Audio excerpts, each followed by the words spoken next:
نبی کی بیٹی خاتون جنت کے طریقے پر زندگی گزارنے، وہ خاتون جنت کہ جن کو ایک موقع پر 7 دن کا فاقہ ہوا. اہمیت رکھتا نہیں 7 دن کا فاقہ؟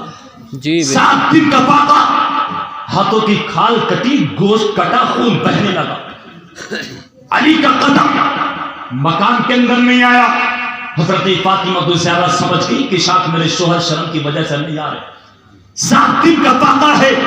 حضرت علی کا قدم جب مکان کے اندر کو آیا، نبی کی بیٹی خاتون جنت حضرت علی کی بیوی فاطمہ الزہرا نے دیکھا میرے شوہر تشریف لا رہے ہیں، تو حضرت فاطمہ الزہرا نے ہاتھوں کے کھال کٹنے کو نہ دیکھا، 7 دن کے فاقے کو نہ دیکھا، بلکہ اپنے قدم کو آگے کو بڑھایا اور بڑھانے کے بعد مسکرا کر حضرت علی کو سلام کر لیا. بے شک بے شک بے شک. سبحان اللہ توجہ سبحان رکھیں. اللہ. جی جی روشنی کا انتظام ہو جائے گا، تقریر جب تک ہوتی رہے گی کیونکہ میرے بعد بھی تقریر ہونا. حضرت علی کا قدم جیسے مکان کے اندر کو آیا تو نبی کی بیٹی خاتون جنت فاطمہ الزہرا نے اپنے قدم کو آگے کو بڑھا کر مسکرا کر اپنے شوہر کو سلام کر لیا.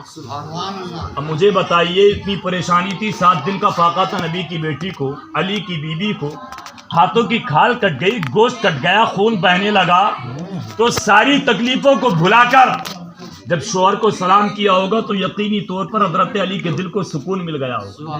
بے شک بے شک. دل کو حضرت علی کے سکون ملا.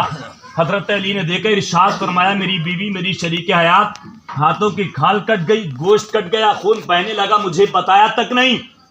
نبی کی مقدس شہزادی حضرت علی کی بیوی نے عرض کیا میرے سرتاج ہاتھوں کی کھال کٹ گئی، یہ گوارا ہے، گوشت کٹ گیا، خون بہنے لگا، یہ گوارا ہے، مگر میں اپنے شوہر کو تکلیف دوں میں کسی حال میں یہ برداشت نہیں کر سکتی. بے شک بے یہ شک. گوارا نہیں کر سکتی کہ شوہر کو تکلیف دی جائے، شوہر کو کوئی دکھ پہنچایا جائے، شوہر کو تکلیف میں ڈالا جائے. تو مجھے بتائیے نبی کی مقدس شہزادی کی زندگی گزارنے کا عالم یہ ہے. تو اگر آج ہماری ماں بہنیں اسی طریقے پر اپنی دنیا کی زندگی کو گزاریں تو یقینی طور پر کامیابی ملے گی. بے شک بے شک بے شک. لیکن ہمارا زندگی گزارنے کا طریقہ کچھ الگ ہے. اگر پڑوس میں 1000 کا سوٹ آ جائے نا، پڑوس میں 1000 کا سوٹ آ جائے، بیوی کہے گی کہ پڑوسن کے لیے 1000 کا آیا تو مجھے 1500 کا چاہیے.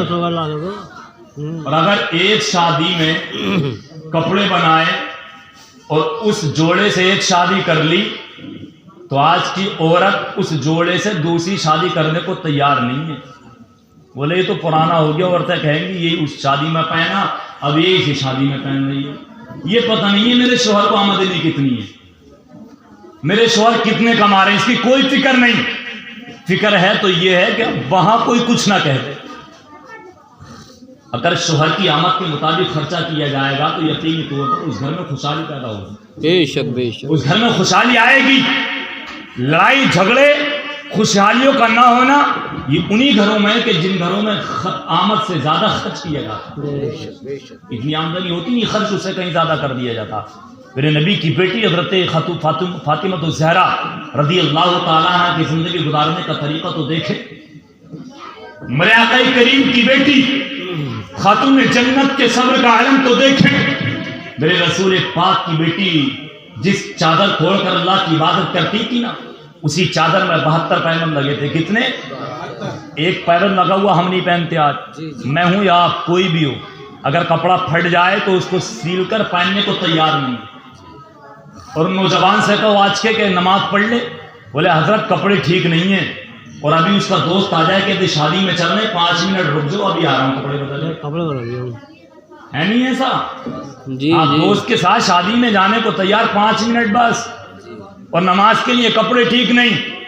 کیا مقصد؟ پھر اللہ اس کے رسول سے ہمیں محبت ہی تو نہ رہی. جی جی. محبت سچی ہوتی تو ہم ایسا نہیں کرتے. بے شک بے شک. شادی میں جاتے یا نہ جاتے مگر خدا کے گھر کو جاتے، اللہ اس کے رسول کو راضی کرنے کے لیے رب کی عبادت کرتے، نبی کی سنتوں پر عمل کرتے. مگر ہم اس سے بہت دور. نبی کی بیٹی 72 پیبند لگے چادر میں، وہ چادر پھٹ گئی. 73 پیبند کی ضرورت پڑی. نبی کی بیٹی کی آنکھوں میں آنسو آ گئے، اشکار ہو گئی مصطفیٰ کی بیٹی کی آنکھیں. حضرت علی کی بیوی کی آنکھوں میں آنسو آئے.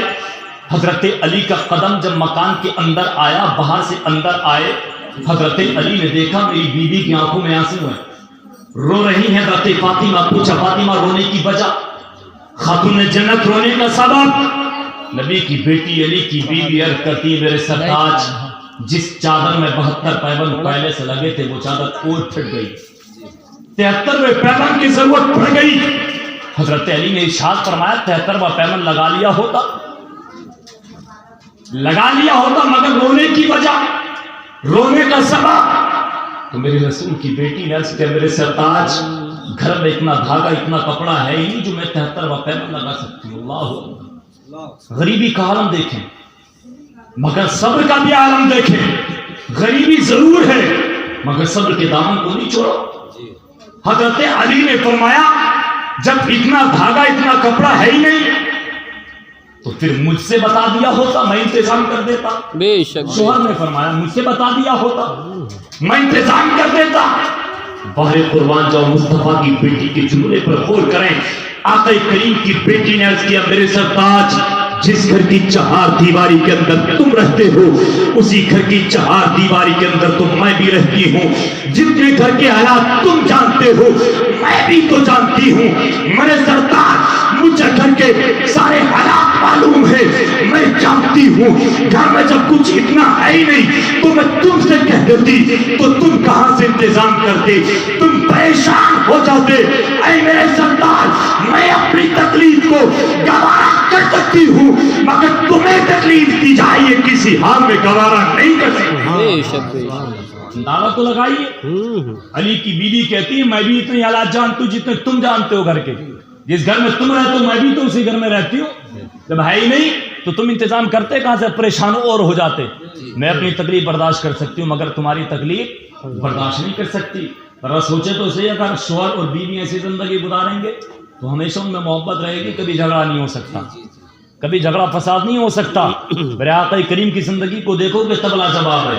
اور میں نے حدیث پڑھی تھی نا متاع دنیا امراتن صالحۃ, دنیا کی پونجی نیک عورت ہے. اگر عورت نیک ہے تو شوہر غریب کیوں نہ اس کو بادشاہ بنا دے گی. بے شک